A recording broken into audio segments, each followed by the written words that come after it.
Bem-vindo à Cozinha da Mensagem, o podcast da comunidade da Vila, aonde a gente lê um texto bíblico e traz toda a nossa carga de estudo, reflexões, traumas para esse momento. E muitas outras cargas. E muitas outras cargas você quiser imaginar. Exatamente. Nós estamos numa série chamada Isso Muda Tudo, Encontros com Jesus, e a gente está falando de vários encontros com Jesus. Eu sou Marcos Botelho, vou tentar conduzir nessa próxima 1 hora esse bate-papo aqui com essa bancada de gente altamente selecionada, altamente problemática e selecionada, tá bom? Vou começar com Gustavo. Tudo bem, Gustavo? Fala, Marcão, beleza? Gustavo, a pergunta de hoje é: você já tomou um sacode de algum capitão policial? Você já teve alguma experiência com alguma autoridade militar? Eu sei que você deve ter algumas coisas assim que seria legal contar. Nossa, eu acho que da época do exército tem algumas, né? Eu sei que isso aí mexe com o passado seu, mas vamos lá. Uma parte mais simples no começo, assim, que eu lembro que eu tava fazendo um estágio e aí o pessoal ia me efetivar, só que eu tava em idade militar e só ia efetivar se eu não pegasse o exército, né? Uhum. E aí eu falei isso pro sargento, nem conhecia o sargento, e eu fui tentar apelar pro bom senso, expliquei, né? Não, então, tem esse estágio que eu fiz do colégio técnico e tal, e agora os caras vão me efetivar, e o sargento só virou pra mim e falou, sem violência nenhuma, né? Só falou assim, não, você não vai morrer por causa disso. Não tem problema nenhum. E ele tava certo, né? Acabei não morrendo. E você foi selecionado. Fui selecionado pra servir lá no tiro de guerra. Isso. E perdi o trabalho. Maravilhoso. Olha como é bom lembrar de coisas boas.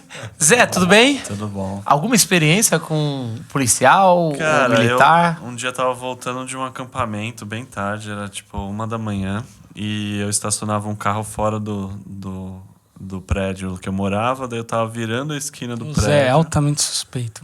Tava com gorro, tava frio assim. Nossa, com imaginei. E o Rastafari? Não. Ele deixou de ser Rastafari antes. Não, vocês estão confundindo. É outra história, essa é outra. Estão me confundindo com alguém. É com o Gustavo, talvez? Daí eu, do nada, levei um susto que a viatura, parou assim na minha frente. E o curioso é que eu tava com a mochila nas costas e o cara começou a fazer um enquadro, assim, sem perguntar nada direito. Zé não sabia o que era enquadro. Eu tinha uma Bíblia que eu tava estudando, junto com uma agenda que eu tinha ganhado. Pensei que era junto com uma Glock. Hoje em dia pode ser umas coisas assim. De um pai de um amigo que era de um escritório de advocacia do interior. Uhum. Que é super renomado na cidade lá do interior. O cara viu a Bíblia e continuou me tratando da mesma forma. Quando ele olhou aquela agenda, ele falou: "Você é de tal cidade?" Daí mudou o tom, assim, de voz. Eu falei, não, eu ganhei de um amigo. Ah, tá. Ah, você mora aqui, não sei o que, tá, pode ir. Ele viu a Bíblia, dane-se, né? Não Esse valeu. cara pode ser, sei lá, pode ser... Bandido geralmente se converte. Crente. Mas não, ele é advogado, conhece esse advogado aqui, aí é problema. Foi, então, claramente você viu? Foi Deu isso. sorte do cara de ser da cidade, provavelmente. Daí esse amigo falou que tem muita gente que vem daquela cidade que trabalha aqui em São Paulo também e tal. O cara devia ser de lá. Hoje você anda com esse livrinho pra cima e pra baixo. E aí, Paulo? E aí? Tudo bem? Tudo Tem bem. alguma experiência com autoridades, assim, meio que tomou um sacode? Tava lembrando aqui de uma vez eu parei no sinal contar da prisão dirigindo. Não, pode deixar, isso aí eu não vou falar. Eu tava dirigindo, só eu dentro do carro, parei no sinal, aí fui dar uma olhada no celular assim. Nem tava dirigindo direito. Aí parou um carro da CET do meu lado.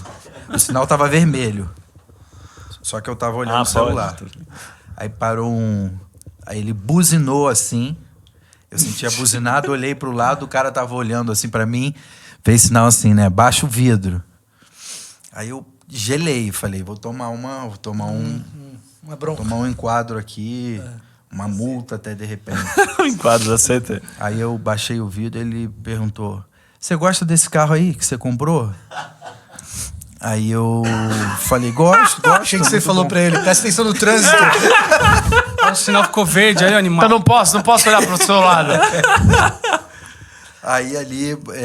Aí foi só isso a história, assim. Eu fiquei... O que você falou pro cara? Você viu o que é um playboyzinho? Esse é o enquadro dele. Os do Zé Eu quero comprar um carro igual a esse. Uma vez eu tive um enquadro de um policial que frequentava a igreja. Ele era ovelha do meu pai. E aí ele parou o carro, era bem tarde assim e tal. Aí eu falei, ô fulano, lembra de mim? Eu sou filho do pastor Josué. Eita. Ele falou, Paulinho, beleza, pode seguir. Pode seguir com seu... Segue com o seu orégano, tranquilo. Isso daí é assim, temperos. Exato. Assim, cara, sério, eu parando pra pensar, eu não tive assim... Você sabe que você contou eu não essa daí? sofri muito com o negócio das autoridades. Talvez por isso, né? Isso Porque é branco. me custe o fato hoje de eu faltar uma maturidade na minha vida, alguma coisa assim. Mas você sabe que aconteceu a mesma coisa comigo? E eu tava no celular também, no trânsito, e a CT meio que deu uma buzinada. Eu olhei pro lado e o cara bem que assim... Vai ficar olhando o celular? Eu... Desculpa, botei isso aí, não me mutou. Só me deu um esculachinho rápido assim, foi bom. Desde então você Foi nunca mais bom. usou. Nunca mais. usou o celular. Lição aprendida. Acho que você tinha que ter mandado cuida da tua vida. Ou você também presta atenção no trânsito aí, fica prestando atenção nos outros. É igual o juiz, dá uma raiva de juiz de futebol que em vez de dar um amarelo, fica conversando, dando liçãozinha, dá logo o amarelo. Sabe, não dá... Porque assim, você não fica com medo de estar tomando uma bronca e fala assim, vamos lá, se você me garantir que não vai me dar uma multa, eu fico aqui de boa, te chamo de senhor, mas se você tá me dando essa bronca e ainda depois vai me dar uma multa, isso eu não te dou o direito, não. Fontana, como é que você tá? Lá na sua região, lá. Uma região Quebrado, lá na quebrada. Jaguaré? Nada, antiga eu tô falando. Antiga, Salvador. Já tomou um enquadro? Cara, eu tomei muito enquadro na época que Muito teve os é uma ataques. palavra que eu tô Não. ouvindo. Eu vou explicar, bom. Calma, Na época que teve os ataques do PCC, lembra quando teve aqueles Sim, ataques 2006. do PCC? 2006, exatamente. Eu trabalhava na Gazeta Esportiva e eu trabalhava no turno da noite na Gazeta Esportiva. E aí, logo depois dos ataques, teve uma quantidade de blitz absurda, inacreditável em São Paulo. E eu voltava do trabalho, como eu trabalhava no turno da noite na Gazeta, eu voltava do trabalho todo dia de madrugada, todo dia, 1 da manhã, 2 da manhã, dia de rodada, 3 da manhã, quarta-feira, eu saía da redação 3 horas da manhã.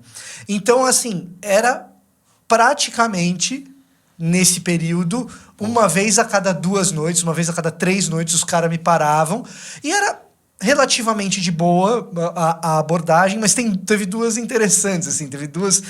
Porque vai na frequência, 1 hora, você pega o cara meio torto, né? Toda hora tá sendo parado. A maioria sempre foram muito educados, muito de boa. Mas teve 2 que foram interessantes. A primeira foi uma que meu carro, para variar, tava uma completa zona. E os caras chegaram, me pararam, olharam pra minha cara, mete a lanterna no rosto. Aí o cara metendo a lanterna ali no banco de trás, e, cara, tinha livro, tinha tênis, tinha calça. O que você pudesse imaginar de itens pessoais, assim, tinha no banco de trás. Tinha pessoas abaixadas. Que era o que o cara tava procurando. E o que o cara viu é aquela baita de uma zona. Ele falou assim, o senhor pode abrir a porta de trás do carro? Claro, desci, abri a porta de trás do carro e ele começou a revirar aquele monte de coisa, né? Aí ele vira pra mim e falou assim, né? E ele tava revirando, né? Aí ele virou e falou assim, eu devia cobrar por arrumar essa bagunça que você fez aí atrás. Isso é um esculacho. Aí o Fontana, você vai me multar? Ele, não pode continuar me dando bronca de organização. Essa foi uma. Essa é a parada. Porque não é? Você não tá lá pra isso. Você não vai me multar, eu ouço. E aí a outra foi... Eu também tava descendo a Rebouças, os caras me pararam. E aí... 30 segundos. 30 segundos. E eu tava com o crachá da Gazeta Esportiva, né? Aí o cara me parou e tal. Aí virou pros outros, tranquilo, é imprensa. Mas é gambá? Caraca. O cara que... Falei, não, sou palmeirense. Time errado, meu irmão. Nossa. Por que? Gambá era bom? Não, time errado. Ele era São Eu Paulino? não sei o que eu tinha que responder. Ele tava tirando uma com a minha cara. Tá bom. Qualquer coisa que você falasse, ia vir uma piada. Eu tomei uma nos Estados Unidos, cara. Aí Eu tava assim, numa uma rua meio movimentada lá, mas era subúrbio, assim, era longe, uma cidade.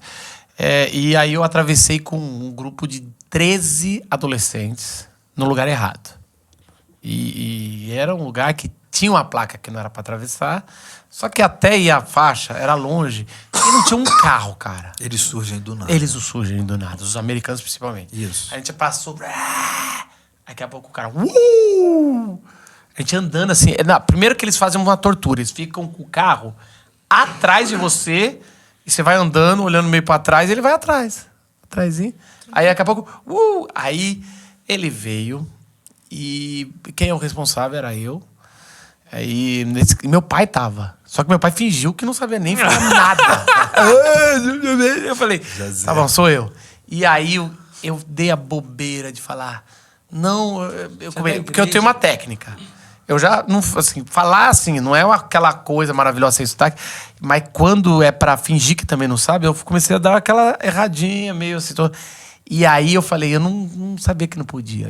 Aí ele aponta pra placa e fala, esse símbolo é universal, ou seja, isso é aqui, é no Japão e é no Brasil. Aí ele sacou que eu tava... Aí ele deu um sermãozão. E me deu um warner, que não quer dizer nada. Mas ele deu um sermãozão porque assim, você tá responsável pelos adolescentes e você... Eu falei, tá certo. Pesado, cara. Nos Estados Unidos, enquadro... Mas eu já tomei vários nos Estados Unidos. Mas essa é só a que eu posso contar. Eu tomava muito por não ter luz andando de bicicleta à noite. Também era outra coisa que... Aqui era assim, um absurdo na época que eu contava. Sério que não podia. Hoje agora também é lei em todo lugar. E é a segurança, né? Mas a gente vai contar, a gente vai falar para você que está nos ouvindo nossas histórias de enquadros e policiais, do enquadro que Jesus tomou. Um enquadro interessante aqui de uma autoridade, de um policial. E Jesus falou, caramba, só que foi bom. Foi um enquadro... Porque assim, esse cara aqui dessa história, ele dá uma carteirada de autoridade. Eu mando aqui, eu conheço. Só que ele vai e sei lá, eu acho que esse cara não merecia tanta benevolência de Jesus como ele teve. Mas vamos ouvir. Ô Zé, aonde está e com o que você está na mão? Evangelho de Mateus, capítulo 8 da Bíblia. NVI? NVI. Tá com a Bíblia? Tá com a Eu Bíblia? pensei que era do...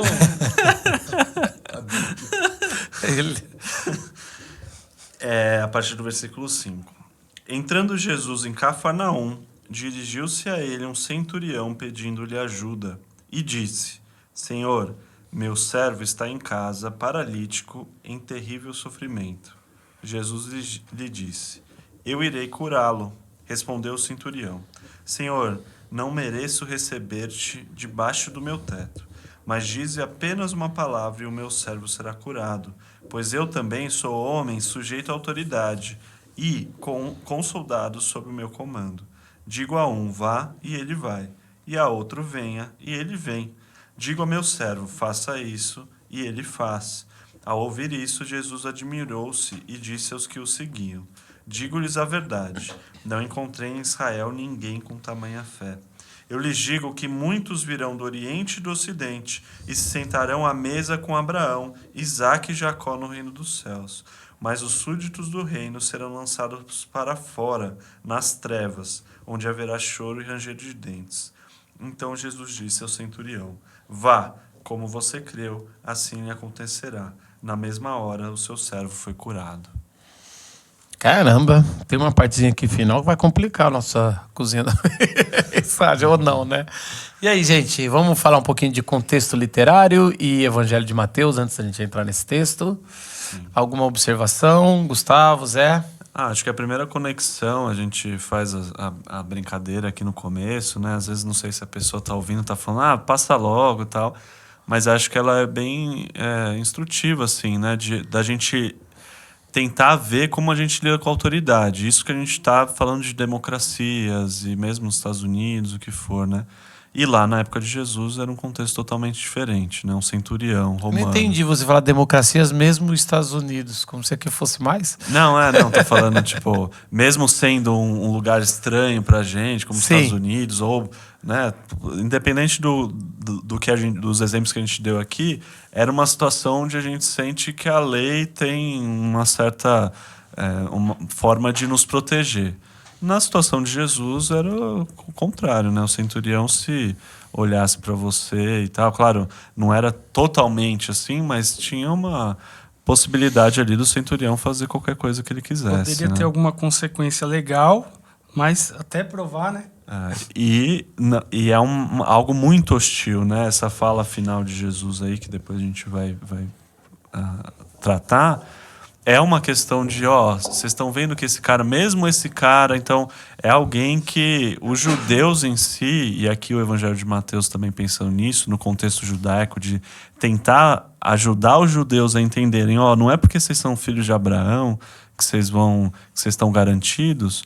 Olha que mesmo o pior dos caras, que poderia fazer mal, a atitude dele perante Jesus. E vocês aí talvez perseguindo ou virando o nariz, né? Legal. Antes um pouquinho dessa história, é interessante a gente pensar no Evangelho de Mateus, algumas características, né?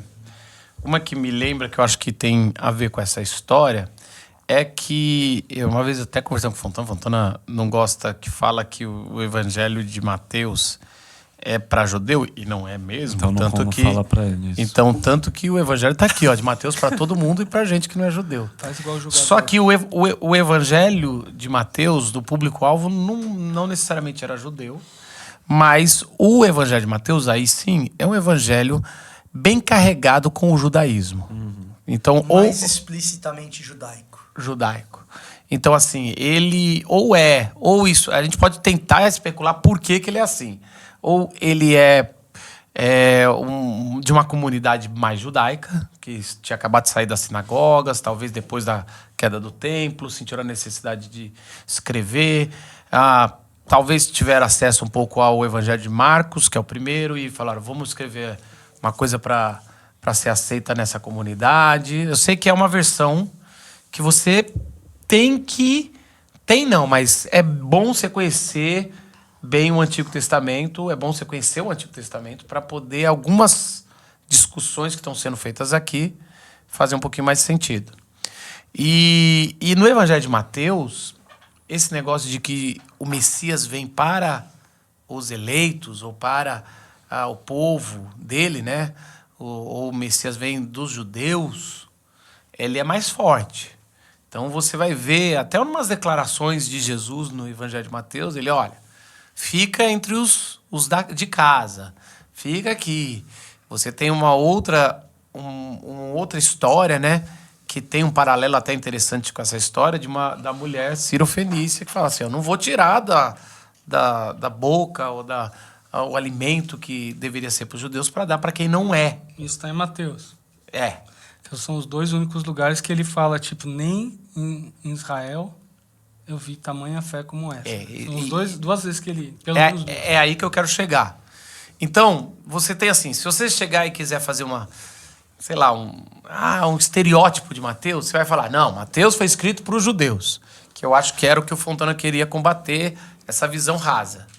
Mas os dois elementos, talvez mais estrangeiros e com elogios mais fortes, é em Mateus. E a gente está aí com uma dessas histórias. Na verdade, assim, o que eu não gosto muito dessa divisão não é tanto dizer que Mateus foi escrito para judeus. É a divisão artificial de imaginar que Mateus foi para judeus, Marcos foi para não sei quem, Lucas para não sei quem lá. E a gente... Muito quadradinho. Assim. A única coisa que a gente sabe é que Lucas foi para Teófilo. Isso a gente sabe. Que nem sabemos quem é. Que a gente não sabe nem se é uma pessoa de fato. Ou se Teófilo é só um nome que está sendo utilizado para abarcar qualquer um grupo de convertido, pessoas que ama a Deus. Dito isso, amigo de Deus, né? Alguma coisa assim. Dito isso, é inegável que Mateus... Caramba, eu nunca tinha pensado nisso. Teófilo. É amigo que de é Deus, amigo de Deus. Nossa. Aquele que ama a Deus. Eu nunca... Sincero, não estudei essa versão de... Talvez mas muito provavelmente, mas a grande maioria acredita que é uma pessoa. Em introdução... Não, tem um debate acadêmico. Tem um debate bom aí? Em introdução bíblica de Lucas, com certeza você passa por isso, assim. Eu sempre passei que era uma pessoa. Quando põe destinatários, né? Que tinha aquela classe Isso, que você tá essa estudando. é Aí, uma discussão que existe, tá? e não dá pra fechar. E não dá pra fechar, como muitas. Agora, o que indubitavelmente a gente pode afirmar sobre Mateus especificamente? Indubitavelmente significa sem dúvida. Isso. Obrigado. Eu tava aqui. É explicitamente o mais judaico dos 4 evangelhos. E quando eu digo explicitamente o mais judaico dos 4 evangelhos, é aquele que faz mais citações diretas, é aquele que recorre a essas citações diretas para montar a sequência, a ordem das narrativas. É aquele que usa várias vezes a frase para que se cumpra, ou seja, é claramente uma tampa da panela do Antigo Testamento. João tem muito essa ideia de segundo as escrituras também, mas Mateus também tem. Mas o cumprimento é mais explícito em Mateus. Isso. Essa frase. E o uma frase de curioso transição que ele usa. é que muito. não é necessariamente para defender, às vezes, o próprio judaísmo. É para bater ainda mais forte, né? É pra comunicar como esse diretamente, trecho mostra. E aí o que acontece? Quando você lê o Evangelho segundo Mateus na sequência, e essa é uma das práticas que, infelizmente, no ambiente evangélico a gente faz pouco, quando você lê o Evangelho segundo Mateus na sequência e numa sentada, vou ler os 28 capítulos no tempo mais curto que eu consegui, como se fosse uma história interessante mesmo, como eu leio outras histórias de ficção, que não é o caso de ficção no Um relato Mateus, composto intencionalmente, né? exatamente. Não para ser desfragmentado. O que você nota é que Mateus está preparando um terreno de convencimento de um evangelho que vem primeiro aos judeus, mas que tem como objetivo as nações. A gente não pode esquecer que é ele, o evangelho de Mateus, que termina com a grande comissão. Né? E a grande comissão, especificamente, façam discípulos de todas as nações, né? Ide, portanto, e façam discípulos de todas as nações. Então, você tem uma progressão em Mateus que mostra gentios surpreendentemente excluídos num ambiente extremamente judaico, linguagem extremamente judaica sendo feita acessível a gentios, e mais do que isso, pessoas do próprio ambiente judaico que frequentemente seriam consideradas de categoria inferior, que proporcionam em Mateus algum tipo de chave interpretativa. Literariamente falando, já que você perguntou sobre literatura aqui, o que a gente está vendo Mateus fazer é uma narrativa sobre lepra logo antes. E esse leproso não é qualquer leproso. É um leproso que, diante de Jesus, o adora. Jesus recebe essa adoração, ele não rejeita, e então cura. E, para quem acredita em fonte Q, Mateus pega essa história da fonte Q do centurião, do centurião, e costura a história do centurião logo depois do episódio do leproso. Tá? Para quem não acredita em fonte Q, Mateus está pegando os relatos de Marcos e costurando a partir de Marcos. Tá? Fonte Q, no caso. Que é F de fonte em alemão, não é? Isso, Quelle. Fonte F de fonte. Seria, hipoteticamente, o documento que tanto Lucas quanto Mateus consultaram, juntamente com Marcos, para escrever os seus evangelhos. A gente não tem acesso a esse suposto documento. Isso é uma pressuposição quando você encontra e explica, se foi escrito primeiro de Marcos, se foi depois aí tem Lucas e Mateus, né? E aí alguns trazem coisas que não tem em Marcos, em Mateus e em Lucas tem coisa que não tem em Marcos, só pode ter tido uma outra fonte. Eu já sabia disso, na verdade. Eu só quis que os nossos ouvintes tivessem isso. No século XIX, né? Essa ideia de quando você olha para os textos e tenta montar qual foi a bibliografia de referência, e aí você... E parece besteira, mas isso é importante pessoas estudarem para a gente não precisar estudar.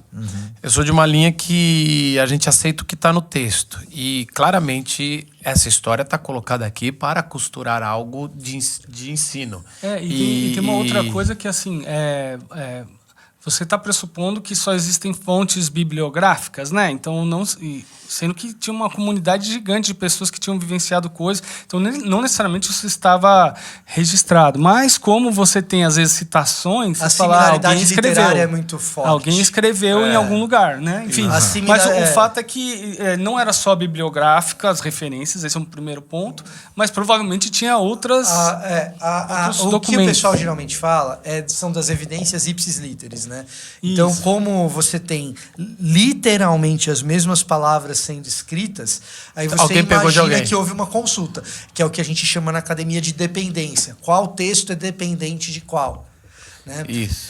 E aí você tem... Que é uma grande... Uma evidência sem ser... forte pra Pare... dizer que- Então, de novo, vou falar Agora, para quem está nos ouvindo. Parece uma coisa muito acadêmica, e é uma coisa bem acadêmica, bem difícil.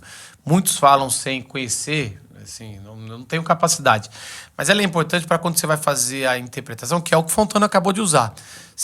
É porque Mateus está fazendo isso e trazendo para ampliando o sentido dessa história para trazer algo interessante. Porque assim... A sequência aí é importante. Isso, porque assim, quando a gente vai estudar o Evangelho de Mateus, mais uma característica que eu acho que é importante para essa história, a gente vai ver que os 4 primeiros capítulos é um paralelo com a história de Israel.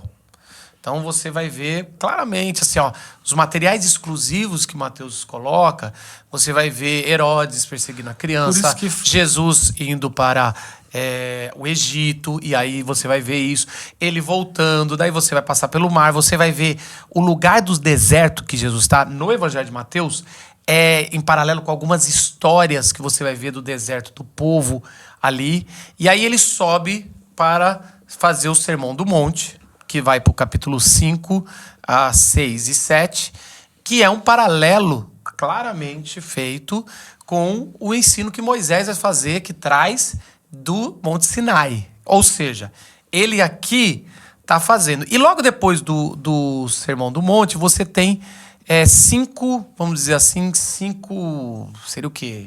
5 partes. O evangelho é dividido em 5 blocos, que claramente é um paralelo com a Torá, que são os 5 livros de Moisés. Ou seja, quem está fazendo esse desenho aqui, ou quem está fazendo essa redação muito elaborada, maravilhosa sobre a história de Jesus, ele está dando um recado na estrutura, dizendo, isso aqui para que se cumpra, ou isso aqui é a versão estendida, ou a versão clara aos olhos de Jesus, de tudo que a gente viveu na nossa história. Faz mais sentido atribuir provavelmente uma boa parte do público primeiro alvo fosse judeu, porque ele inclui tanto essa estrutura tanto que Mateus todo não é judeu nem o primeiro livro, né? Mateus não é nem o primeiro evangelho a ser escrito, mas eles colocam como uma transição. Esse evangelho vai ser bem melhor, isso daí é muitos séculos depois já. Mas quando está formando o que a gente tem de Bíblia, eles falam, vamos pôr o Mateus, porque Mateus vai fazer essa transição melhor da antiga aliança para essa nova aliança. Faz sentido E aí essa livro. história tem tudo a ver, porque a partir do Monte Sinai você tem a jornada de libertação, tanto da história de Moisés até a Terra Prometida e agora de Jesus. E as 2 libertações, uma é de um leproso, ou seja, de um maldito. A gente já falou aqui sobre a lepra, o maldito. Jesus toca, Jesus coloca de novo um sacerdote para ele, fala para ele cumprir a lei de Moisés e fazer um sacrifício. Esse cara que foi curado. Olha só como está ali. Então, claramente, Jesus está nesse... E agora entra um estrangeiro. Vamos falar um pouquinho mais agora sobre centurião. Você quer falar alguma coisa? Você puxou alguma coisa aí? Não. Eu vi que você pesquisou. Não. Não é nem questão de pesquisa aqui, não. Até porque se eu olhar ali o computador dele... Tá com meme? Não, dessa vez não tá. Tá respondendo e-mail. Da última vez era quinta-feira, eu tava lendo One Piece. Só eu que sei o que tem escrito ali. Só eu, ele e Deus. E aquela câmera ali para nossa geral. que é? Não, na verdade é o seguinte.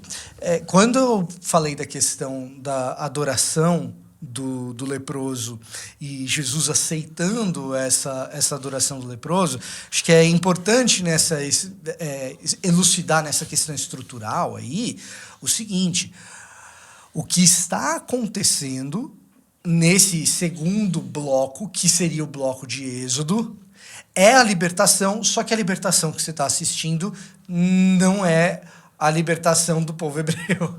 É isso. E aí você tem uma coisa mais interessante ainda que a gente pode resgatar das cozinhas passadas e das mensagens passadas, que é o seguinte.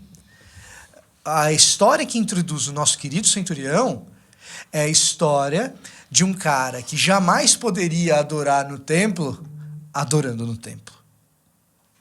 Né? Então, assim, quando a gente está indo para... do leproso. O leproso quando adora... o leproso, quando adora Jesus e Jesus aceita essa adoração e o cura, o leproso está fazendo tudo que só ele não poderia fazer. E lembrando que muito menos um oficial romano. E aí bom, vamos lá. O centurião... Vamos lá. Ó, você viu que eu puxei o vamos lá do Fontana. O centurião, ele é um cargo alto no exército romano, certo? Sim, um cargo alto no exército romano. Alguém tem um pouco... Alguém lembra mais ou menos o que é? Ele é uma espécie de general de um grande destacamento. Exatamente. Tá? Ele é responsável por uma legião? De 100 soldados. Não é só 100 soldados, não. É só isso. Por volta, centurião. Então, ele nem manda na legião? Não, legião é outra coisa. Né? Tá. Quem manda numa legião cerca de 100. Vamos lá. Quem manda numa legião é também um centurião, mas de patente mais alta. Mas daí chama centurião. Como é que a gente sabe que esse não é? A gente não tem como saber. Ah, tá bom. Então é um responsável ali e paga com a vida se fizer burrada. Vamos lembrar que 100 soldados na antiguidade é gente pra caramba. Gente pra caramba. Gideão estava liderando todo o povo de Israel com 300. Entendi. Né? Então... Não, mas é 300 depois que Deus deu uma sabotada lá. Né? Tem Era uma... 22 mil, se eu não me engano. Não, então tudo bem. Volta não quero desmerecer. Aliás, os 300 ali... os 300 ali é um sinônimo de poucas pessoas. Sim, e claro. que é o poder de Deus que está agindo. Mas vamos voltar aqui. Esse cara, ou seja, vamos tentar pegar o sentimento desse personagem para os cristãos, muitos judeus, que estão lendo esse texto pela primeira vez. Então, o sentimento que a gente tem é que não basta ser um soldado romano, estar dentro da nossa terra, talvez, se isso aqui, muito provavelmente foi um texto depois da queda de Jerusalém, ter destruído tudo que a gente acredita, mas esse tal de Jesus, ele não está só ouvindo e acolhendo um soldado, ele está acolhendo o que manda nos soldados. Não, e antes disso, né, tem até, antes de Jesus acolher, tem essa tensãozinha, né, por mais que seja um versículo ali só, tipo, Jesus virou a esquina ali e tem um enquadro, né? Uhum. Mas, ao invés do centurião tá indo contra Jesus, ele tá pedindo ajuda. Então tem essa tensão que inverte um pouco esses papéis, né? Um centurião nunca pediria ajuda para um judeu. Legal. Agora, tem uma fonte, né, sem ser Septuaginta, esses textos antigos, mas muito confiável, que o Gustavo conhece bastante. Como é que é o centurião no The Chosen, o Gans? Eu me recuso a falar sobre uma fonte que não foi citada na biblioteca. Sobre quem? Qual que é o nome dele? Na bibliografia. Não, o nome dele no The Chosen? Na série é o Gaius. Gaius. E é narrada que é um cara que aparece desde a primeira, né? Ele aparece desde a primeira. Ele tá em Cafarnaum, coloca um relacionamento dele com Mateus cobrando imposto. Foi muito interessante. Aí é uma licença poética. Eu lembro de você comentando quando tava na primeira temporada ainda, tipo, aí a gente conversando falou, cara, acho que tá preparando, esse aqui vai ser aquele centurião lá, né? A gente pensa, vou ter um centurião, porque o cara tá desenhando isso aqui pra ter. Esse personagem tá aparecendo muito. Daqui a pouco muito, apresenta a família dele. E foi dito e feito. Só que em vez de ser por Mateus, foi por Pedro, que também não faz muito sentido. Mas eles são bem fiéis a um texto de Mateus. É porque no episódio. Ele escolhe Pedro fazendo a exegese do The Chosen, né?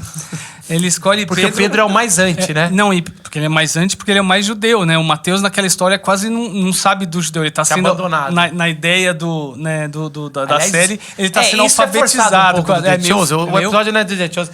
Mas assim... claramente, se Mateus é uma pessoa, é o discípulo de Jesus, ou que pelo menos assina no final, sabe aquele documento que você assina no final, tá bom. Ele é um profundo conhecedor. Não foi alguém que aprendeu no meio do caminho. Isso aqui é muito, mas muito conhecedor. Por isso até que muitos colocam uma comunidade de Mateus, de tanto que é quase como assim, não é só um homem. Então é uma comunidade sendo inspirada e trazendo. Então assim... Liberdades artísticas à parte, né? Mas não deixa de... Não fiquem bravos, gente. A gente adora The Chosen. Só tá falando... Eu gosto muito. Eles até me criticaram antes aqui. Fale por você. O Fontana fica fazendo episódiozinho sobre The Chosen. Só Ganha fala uma audiênciazinha. Não, a hora que o canal contra. dele tá baixando do Clickbait. YouTube, ele solta um... Não, isso é fato. Isso é fato. Isso é fato. Caiu um pouco a audiência, você joga alguma coisa. Mete o vídeo de The Chosen. The Chosen a heresias de The Chosen. Alguma coisa. Isso, não. E ainda meto um negócio sensacionalista lá, clickbait. Nossa, e aí nos primeiros Depois 3 dessa segundos ele confissão, fala, não, a gente segue com... Bom, consegui, continuando. Mas é isso. Mas o outro fato que é legal, ele expõe o Mateus como alguém atípico, né? Sim. E que...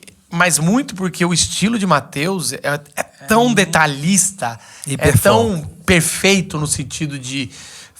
É uma narrativa muito organizada, bem pensada. muito, né?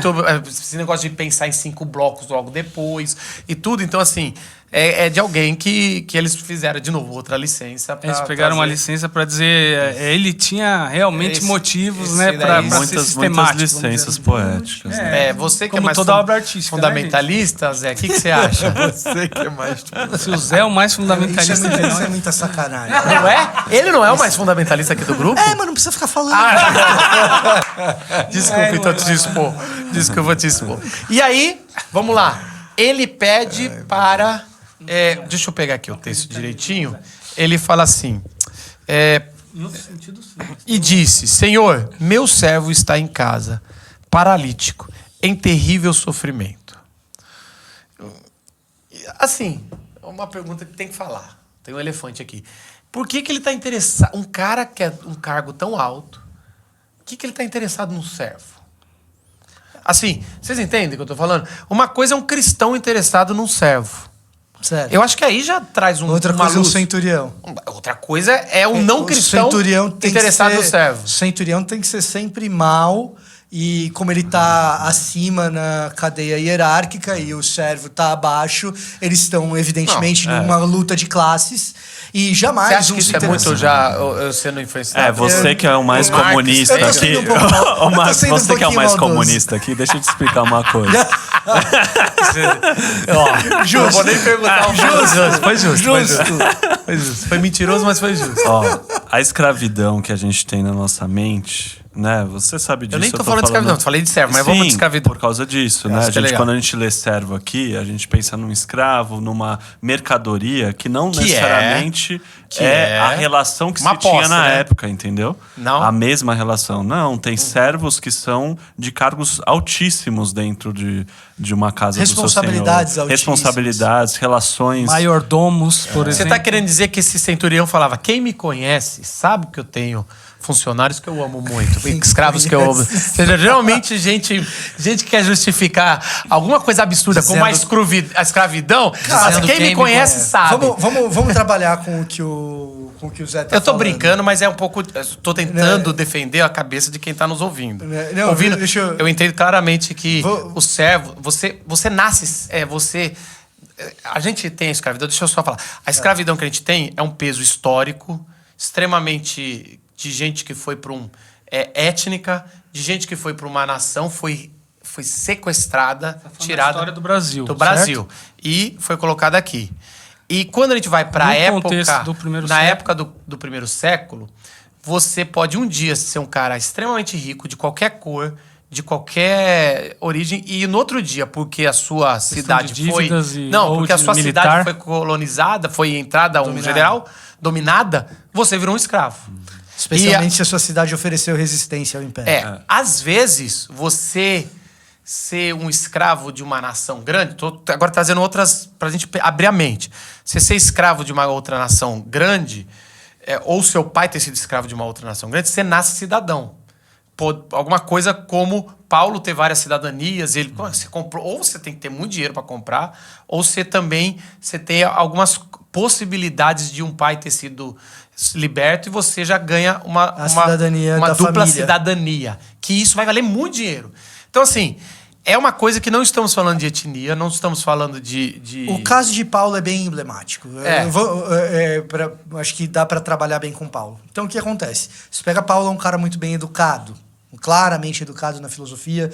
Ele não é aquilo que a gente chamaria, nos tempos atuais, de alguém que foi prejudicado pelo sistema.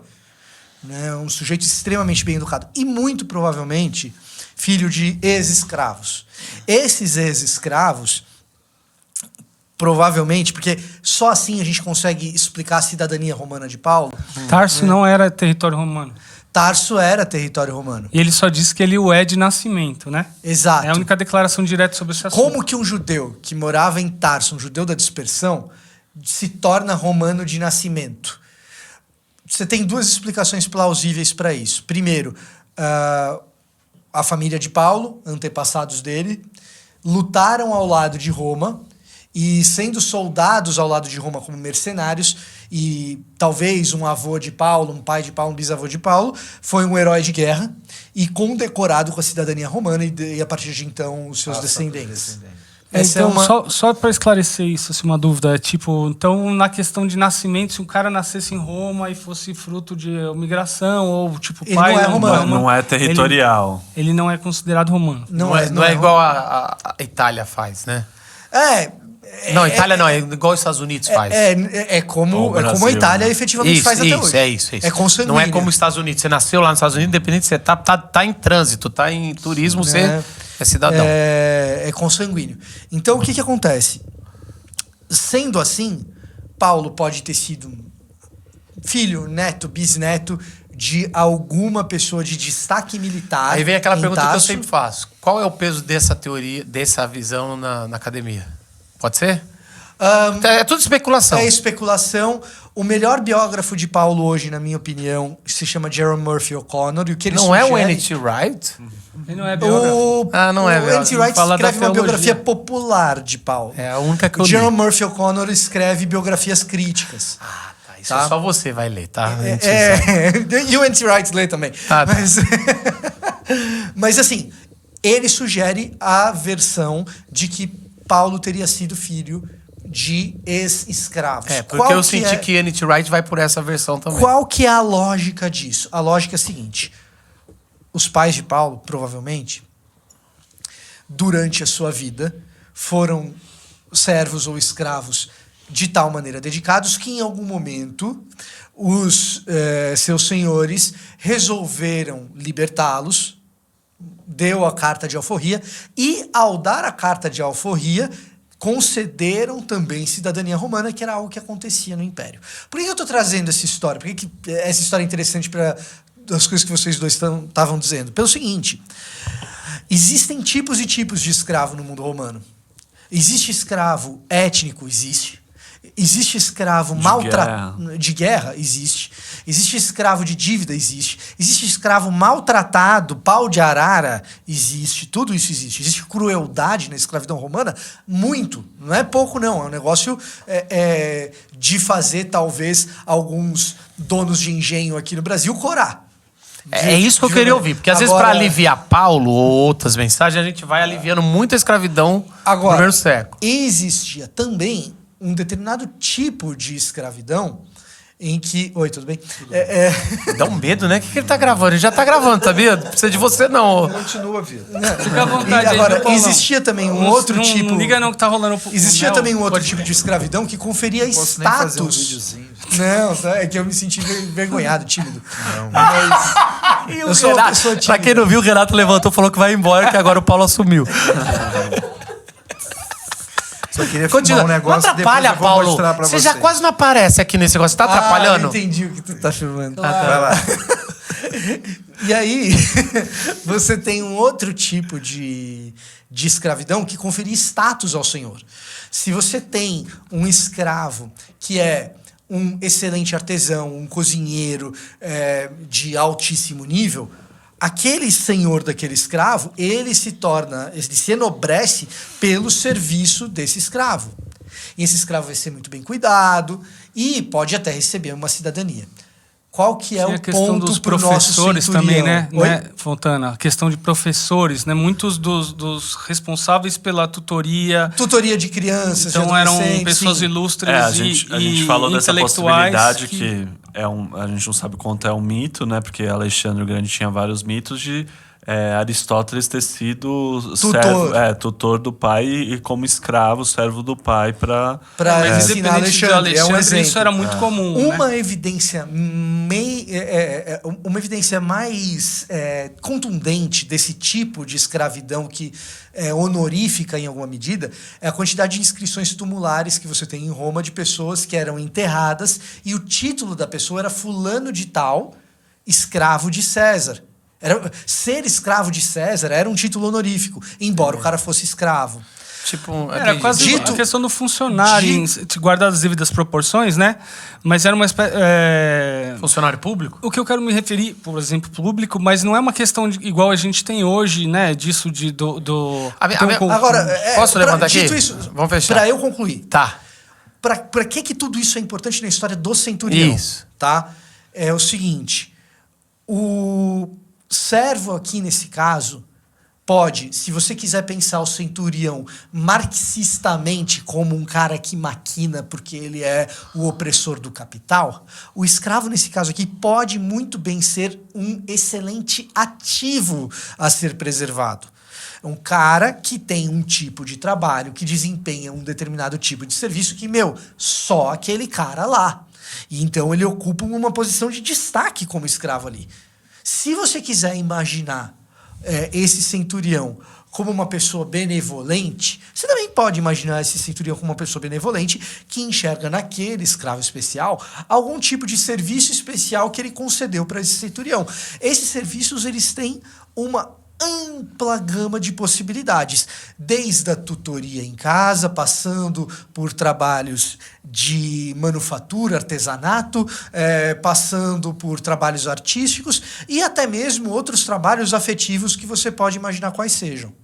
Agora, a minha pergunta hermenêutica é o seguinte, assim, o primeiro público, ao ler sobre esse cara pedindo por um servo, ele está impressionado ou ele não está impressionado, ou nem questionaria essa dúvida, entendeu? Vou voltar à minha primeira pergunta aqui. O primeiro público estaria fazendo essa pergunta, por que esse cara tá tão interessado e não? Porque assim, você acha que não? Acho que não tem perigo, cara, assim. Perigo? Não, perigo... Ué, você perguntou o que eu acho. Tá. Você acha que nem perigo? Eu tô falando só do coração, assim, do que eu tô lendo do texto, né? Enfim. Sim. Mas é especulação. Tanto especulação falar que sim ou que não, sobre o primeiro século, né? Nesse caso específico. Às vezes poderia Mas o que eu acho curioso, comentário. Ele gostava muito desse servo. Isso. O que eu acho curioso, na descrição, quando ele diz: Senhor, meu jovem servo está de cama, paralisado. Até aí pode ser a questão do ativo, né? E aí ele cita com dores terríveis, né? O com dores terríveis já parece ter uma conotação afetiva aí. Preocupação assim, para além se é uma dor da terrível, funcional. Exato. Você não tô Então falando, você cara, deu o cara uma resposta. Você tá dando que Com a base no segunda texto, eu tô opção. dizendo, não Tá, tô- mas você tá dando a segunda opção. O primeiro leitor tá falando. Tem alguma conotação afetiva porque assim, é um escândalo ter um centurião entrando na história. Vamos supor, tá? Isso Você tá claro. Não, isso tá claro. Por isso que eu Isso nem tá tô claro. perguntando pra vocês. Aí você tá assim, você tá entrando, formando o povo de Deus, esse Ele cara é tá inimigo, chegando... cara, um centurião ensina. comanda as Aí tropas chegou esse cara aqui opressoras. que é o símbolo do ódio, o símbolo da invasão, um símbolo da Opressão. profanação Violência. do solo sagrado de Israel. Ele é um símbolo. Talvez o maior é só César, mas ninguém teria coragem de falar.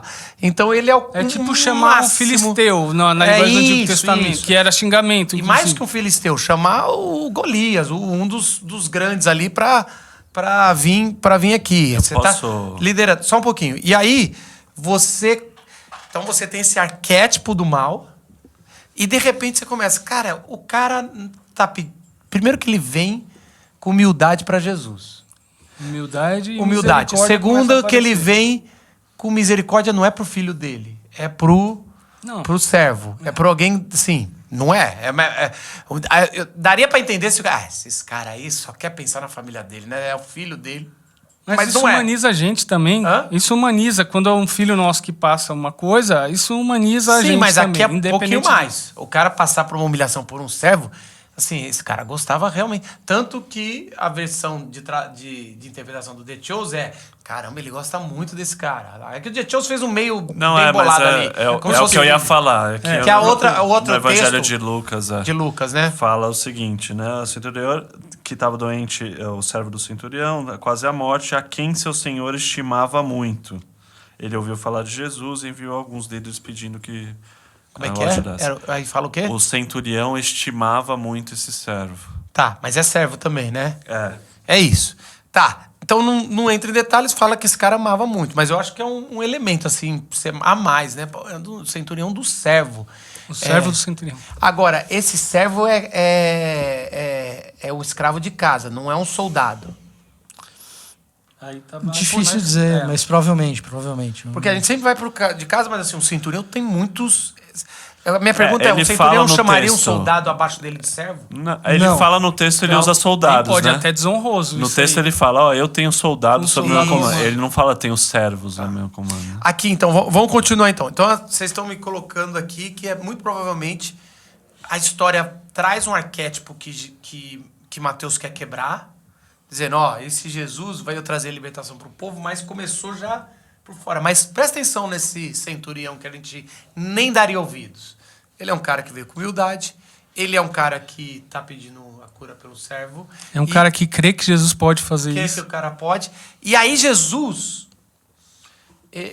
bom, não vamos entrar muito na discussão o que esse servo tem, porque o texto não quer dizer. Só está querendo dizer que ele está muito mal. E descreve Do nada dores e piorou. descreve Alguma paralisia. coisa séria, né? Dores e paralisia. Que torna o cara, né, disfuncional. Claramente A minha pergunta é uma doença ou é um acidente? Hérnia de disco. É isso que eu ia pensar. É uma doença ou é um acidente? Também não dá pra saber. Algo pode assim. ser. Eu não sei. Se Como dá pra saber ou começou não, a também não sei. especulação. Tá. Mas que o estado final está descrito, pelo menos aqui com alguns adjetivos, que é paralisado com dores sérias terríveis. dores. Uma pergunta. De cama também. E aí eu acho que é o clímax desse texto. Não é o clímax desse texto, eu acho que é porque Jesus vai dobrar a aposta ali na frente.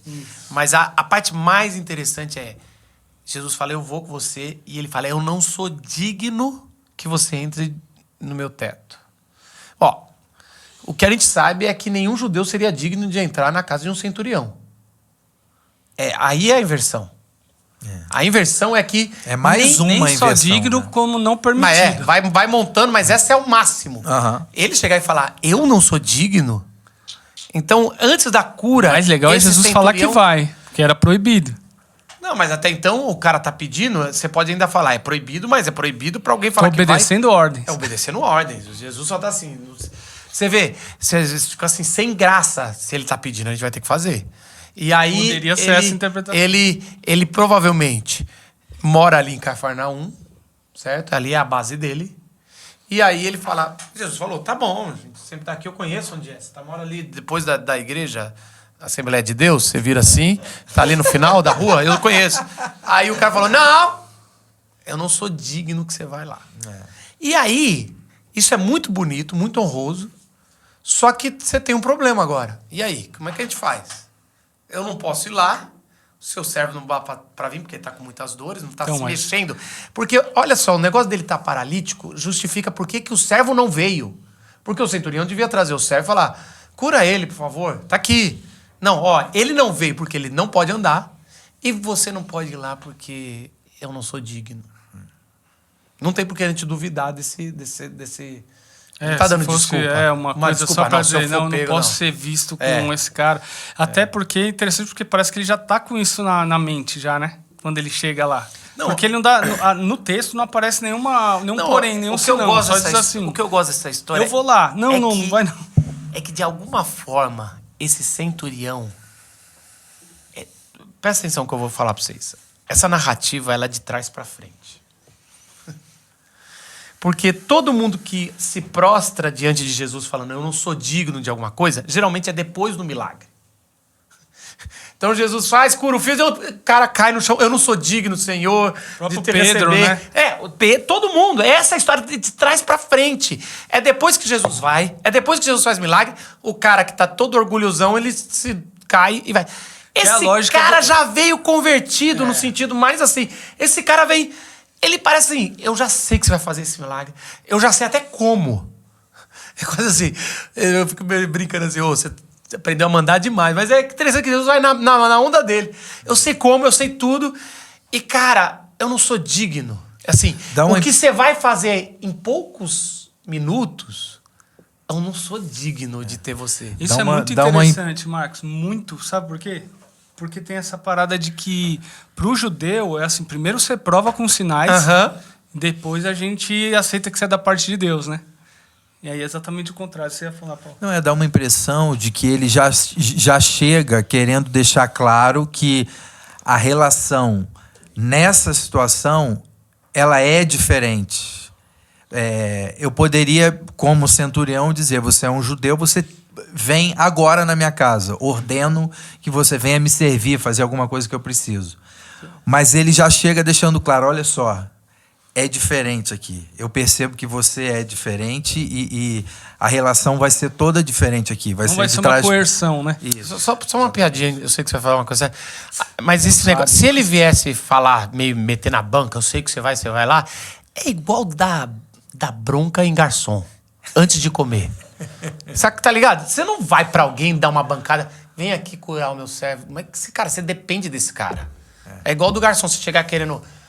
não gosto de ser, me sirvo e não vou dar gorjeta. Antes de comer, você vai tomar uma cuspida no prato. Então, assim... Então, mas assim, é interessante que se fosse pra ele, de repente, sei lá, cara, um curandeiro, alguém... Sim. Eu pago, quanto você cobra? Talvez na relação centurião-judeu fosse mais nessa pegada, né? A solicitação. Mas não, ele chega demonstrando um conhecimento... razoável, pelo menos, já chega a respeito de quem Jesus é. Ao ponto de se comparar e dizer assim, eu como tenho inegavelmente toda a autoridade militar aqui, eu reconheço que eu estou falando entre pessoas que uma outra que pelo menos tem também autoridade, né? É mais que isso, Gus. Porque a pergunta é, se ele não enxerga Jesus como um curandeiro, como ele enxerga Jesus? Essa é boa pergunta. E aí, porque assim, quando ele diz como Jesus vai fazer, pode parecer que toda aquela humildade foi embora, mas na verdade é precisamente o inverso. Esse fato dele dizer como Jesus vai fazer é a declaração, é o que nos dá a pista de como ele enxerga Jesus. A lógica, entendeu, né? Coisas a lógica aí é a seguinte, olha só. Jesus, é o seguinte, aqui em Roma, nesse território, você sabe muito bem, funciona assim, ó. Tem César, tem o Senado, tem uma série de oficiais militares acima de mim, tem eu. De mim para baixo, tem pelo menos 100. Quem manda sou eu, mas era o sexto posto, mais ou menos. Quem manda sou eu, e se eu mandar, me obedecem. Obedece quem tem juízo. E os que estão acima de mim mandam também. É assim que funciona aqui em Roma. Quando ele fala isso, ele está dizendo, é assim que funciona aqui em Roma. Quando ele chega e fala assim, agora você... Tem um outro reinado aí que não funciona. Quem manda no universo? É esse o Ou tipo... quem manda, pelo menos, no âmbito espiritual. Mas é mais, porque a gente está falando de uma cura física. Não é meramente uma questão... até porque a questão espiritual... Isso, não era tão difícil. Não se separa em matéria, tão facilmente, em matéria e espírito. Né? Mas é uma questão de dizer assim, quem manda na vida e na morte. É isso. Quando você fala de doença e cura... É uma autoridade divina, né? Se fosse uma possessão, não teria muito, a gente perderia isso. O que o centurião está fazendo, e por isso não há fé como a dele em Israel, o que o centurião está dizendo é o seguinte, olha, eu reconheço aqui a autoridade de César, tal, mas eu sei quem realmente manda. E isso é surreal. Isso é uma traição ao Roma e uma cinte para um judeu. Quer dizer, esse cara entendeu esse poderio militar do Messias que eles estão esperando. Aquele que tem um verdadeiro poderio militar está dizendo que tem um poderio muito maior do que o militar. Isso é um aspecto... Continua. Enquanto o público que Jesus confronta no Evangelho de Mateus está buscando uma maneira de negociar com esse chefe que eu não gostaria de ter, então o saduceu está buscando a sua maneira de diplomaticamente lidar com o imperador. O fariseu tem uma outra maneira de tentar lidar com essa questão desagradável do imperador. O zelote, quem for, está ali tentando negociar a sua maneira de sobreviver nesse mundo hostil porque existe um império. O centurião, que é funcionário do imperador e servo do imperador em alguma medida, está dizendo, olha, sim, o imperador até manda por aqui, mas quem manda Mais de verdade? que ele. Mas quem manda de verdade? É você. Nossa, É surreal. aí que você vê que ele não é um curandeiro na cabeça do centurião, ele não é um curandeiro. Ele é alguém que detém uma autoridade fora do comum. Daí se diz, não tem fé igual a desse cara em Israel. Esse aspecto do que Jesus é, assim, dessa autoridade, desse poder, né? Eu vi um missionário americano comentando de uma experiência que ele teve no Oriente, assim, se eu não me engano, era com prostitutas, não sei se na Tailândia, em algum lugar que é bem diferente do contexto americano ali. E ele fala que, a princípio, né, ele estava num contexto que para ele não era super incomum, pensando no contexto americano, mas era totalmente diferente pelo contexto ali oriental, né? E ele fala um negócio muito curioso, que ele fala assim, ó, a mensagem do evangelho, e isso me marcou, do que ele falou, ó, o evangelho é o mesmo, eu não mudei, mas a mensagem que eu colocava para um contexto ali de pessoas vulneráveis, de mulheres, no caso, nos Estados Unidos, era uma mensagem assim, ó, de um Deus amoroso, tal, e que não estava colando no contexto oriental. E ele percebeu uma coisa que ele não estava tirando algo, inventando algo, mas ele reconheceu nas escrituras uma questão que para ele não estava clara antes, que é o fato de Jesus ser poderoso. Uma e que aquela autoridade. é uma autoridade que no Ocidente às vezes pega meio mal. Um rei super poderoso, dependendo da nossa visão aqui, às vezes a gente não quer esse evangelho, mas e tá aqui, né? O fato de Jesus ser esse rei poderoso, e inclusive para nosso contexto hoje, às vezes faria uma diferença tremenda a gente cair essa ficha para a gente também, né? E que no caso daquelas mulheres começaram a querer esse evangelho a partir do momento que ele falou, ó, esse Deus é um rei poderoso que tem influência nesse mundo, né? E que é o que o centurião percebeu. Eu acho também que a gente às vezes perde um paralelo que esse centurião está fazendo. O centurião está fazendo um paralelo que a doença é um servo ou é um soldado de Jesus. Assim, você vai lá e eu, pelo menos, às vezes pensava assim, você vai mandar os seus... cura. Você vai mandar os seus soldados, discípulos. anjos, e alguém vai coisar. Manda Não, seus discípulos. ele tá lá, você vai mandar... Basta uma palavra. Eu acho isso interessante. Essa uma palavra é quase como vá, ou cura, ou o que for. Basta uma palavra e eu sei que ele vai ser curado. E aí, autoridade, e ele na vem, verdade, a ênfase é na e ele vem autoridade. assim, você tem autoridade O modus operandi sobre a doença. Essa é uma autoridade, assim. A doença está sob a sua autoridade. Ou seu poder. seja, é o cara que tem autoridade sobre vida e sobre morte. Exatamente. É Esse um é o negócio, ponto principal. é uma declaração de porque parece que o que eu acho fascinante é que parece que ele está sugerindo a Jesus como ele deve agir, mas no fundo é uma declaração de submissão ímpar. É por isso que Jesus dá aquela declaração que parece contraditória. Sabe o que eu pensei? Por que Jesus vai falar de um cara com tanta fé se o cara... esse cara ainda não entendeu, esse cara ainda tá querendo mandar muito, igual a gente brincou, Não, né? aí eu acho que é uma bronca que Jesus dá. E isso é muito Em legal. quem? Na narrativa, Jesus não cura. Jesus, ele quase fala, segura um pouquinho que agora eu preciso dar uma... Ele deixa pra última coisa, na narrativa ele tá lá. Então ele chega assim... Cara, ele tá falando pros discípulos ali, pra quem tá ali, né? Mateus vai vir depois. Talvez até Mateus escreveu isso e falou, eu não tava lá não, viu? Mas assim, Mateus vai vir um pouco depois, mas assim, ele vira pra quem tá lá e fala, olha, em tudo que eu tô buscando... Ele vira pra quem tá lá e fala, vamos lá. Vamos lá. Deixa eu explicar uma coisa pra vocês. E eu não duvido nada, é só A pra única diferença... pra gente criar o cenário. Pra gente criar o cenário é assim, ele provavelmente igual foi com o cobrador de impostos, igual foi com as prostitutas, igual foi com o samaritano, Jesus devia estar sendo criticado só por estar perto ali, ou pelo menos no olhar. E aí Jesus ele vira e fala, na minha busca que eu vivi, ou no meu tempo que eu estou vivendo, eu nunca vi um homem de fé. Cara, isso, todo o povo judeu, todo o povo de Israel, ele é o povo da fé, é o povo da fé de Abraão. É isso que nos conecta. E aí ele chega e fala, da minha caminhada até agora, eu nunca vi essa fé em Israel. É lógico, a gente pode estar falando... Imagina um fariseu, né? Não, cara, isso aqui a bronca tá sendo comprada aqui. Aqui Jesus está jogando essa tese aqui. É legal, Marcos, porque é como se fosse... em outros textos fala, né, que Jesus virou para a multidão porque sabia o que eles estavam pensando, né?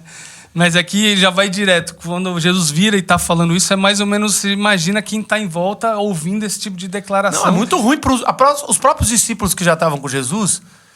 Bom, é uma humilhação. É quase como Jesus, assim, tô achando um discípulo aqui, hein? Só não vou porque ele já tem trabalho. Não vou chamar, mas esse cara aqui, esse tem fé. E aí, Jesus... Aí agora é o lado de Jesus, mas é o lado de Mateus fazendo aquilo que a gente fala. É um livro para os judeus, mostrando que Jesus veio para os judeus e os seus o rejeitaram. Esses são textos que estão aqui o tempo todo dizendo, eu vim para vocês e vocês me rejeitaram. E aí ele vai trazer agora aquele lampejo do que vai acontecer. Ele veio para eles, vão rejeitar, e aí Jesus vai abrir as porteiras. Porque o texto é claro, Jesus ele vai... eu lhe digo que muitos virão do Ocidente e do Oriente... Quer dizer, dos lados de lá e dos lados de cá. Isso é legal, né? E se sentarão com Abraão. Aí não. O Deus o que de Jesus Isaac... está falando de fé. E fé, o personagem é Abraão. E agora ele puxa. Olha, ele está falando, esse centurião vai sentar na mesa de Abraão. Isso é muito... E aí é a gota d'água. Eu não sei porque que Jesus já não foi crucificado já de saída aqui. Porque ele fala o seguinte, Isaac e Jacó no reino de Deus. Falou dos patriarcas. Mas os súditos do rei, ou seja, os servos, a gente tem que pensar aqui que, de novo, estamos de servos.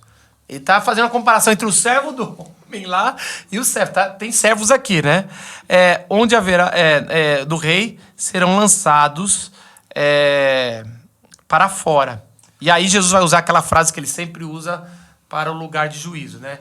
Onde a ranger de dentes, eles vão dizer assim, ou essa turma não fará parte desse novo reino. Isso e ele está falando claramente dos de dentro, de alguns dos de dentro. Mas muitos para os quais o reino foi preparado serão lançados fora. Não tem como o cara não ser lançado para fora se depois... E isso é a parada que às vezes a gente fica assim...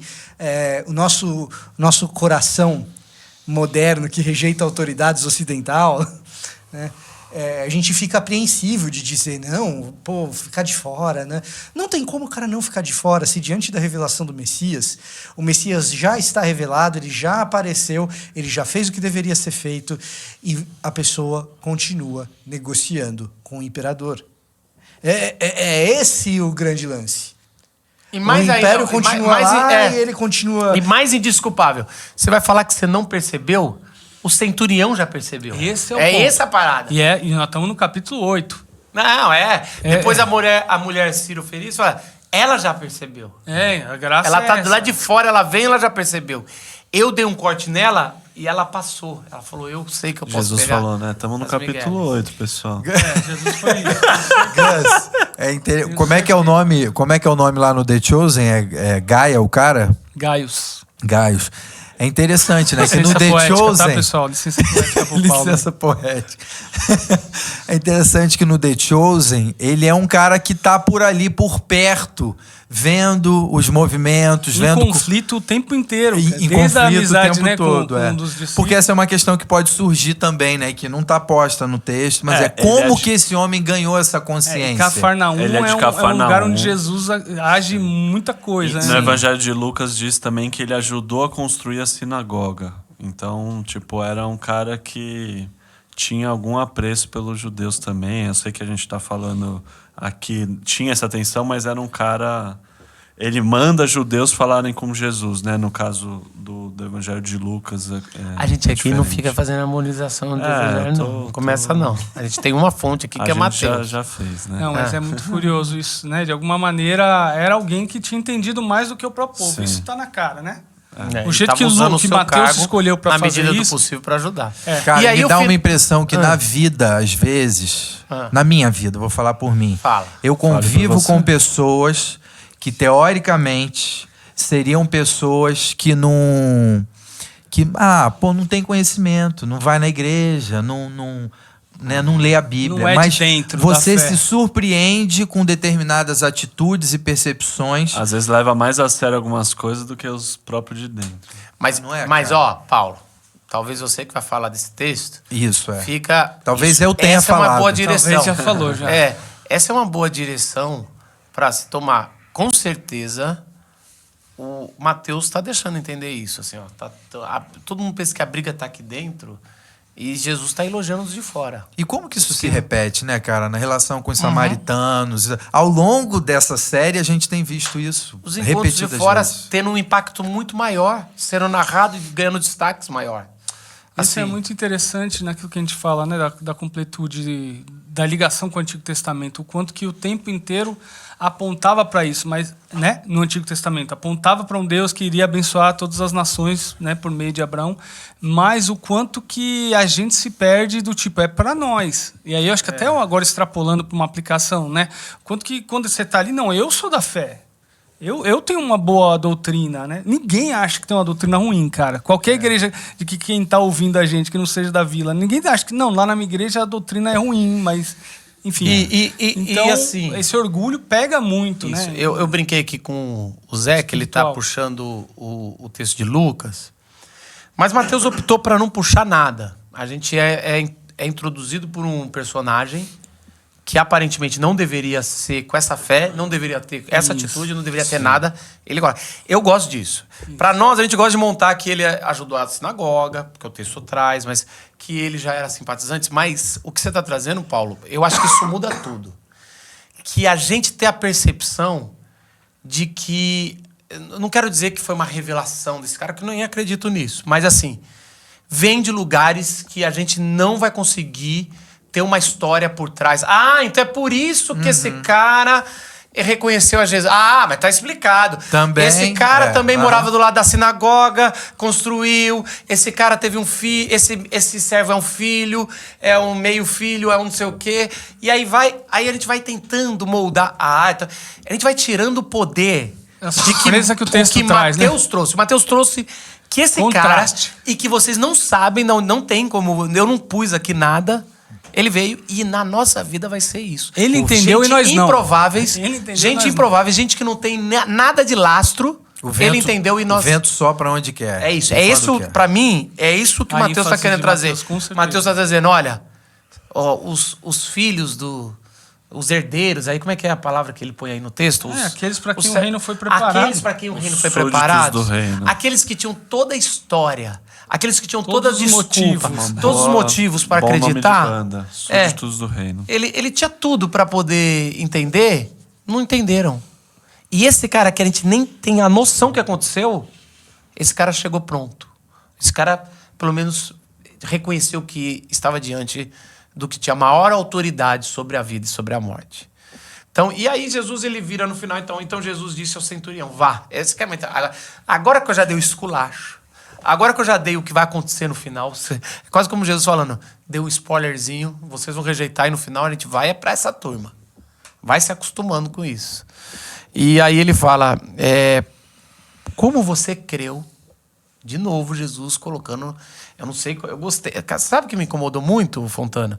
O último podcast que você falou assim, depende da teologia do tradutor. Sua fé te salvou, tua fé te curou. Porque é verdade, a gente gosta muito de ir por uma teologia mais... Para resolver outros problemas, pelo menos a minha teologia, eu gosto muito do Jesus te salvou. A sua fé te salvou. Mas aqui, porque você creu de novo. Você tem uma coisa no... Porque você realmente veio, tomou essa atitude, assim lhe acontecerá.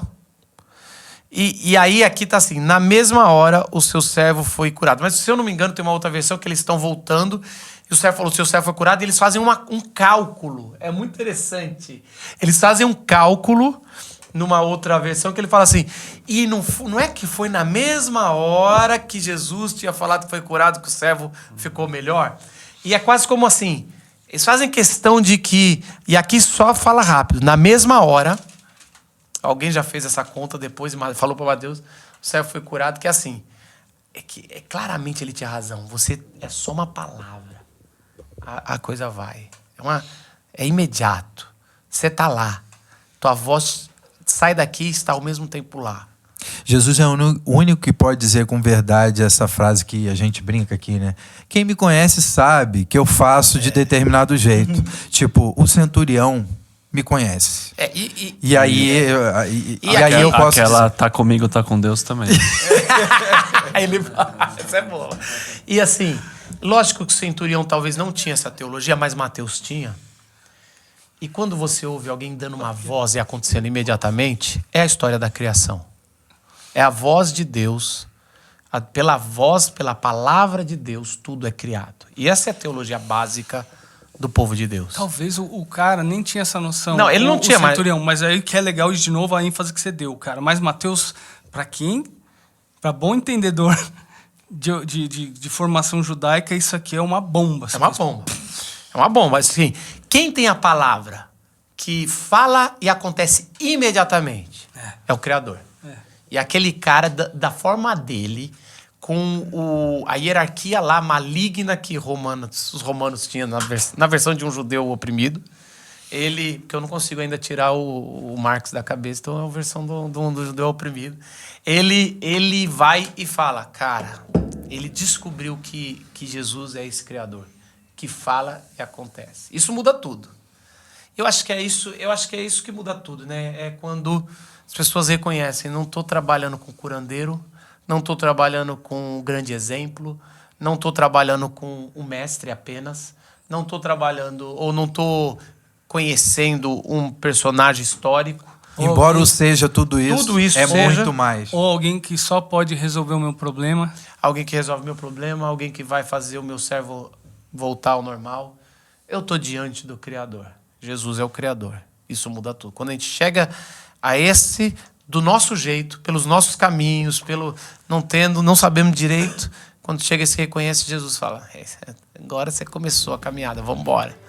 Agora isso vai, porque você creu, isso muda tudo.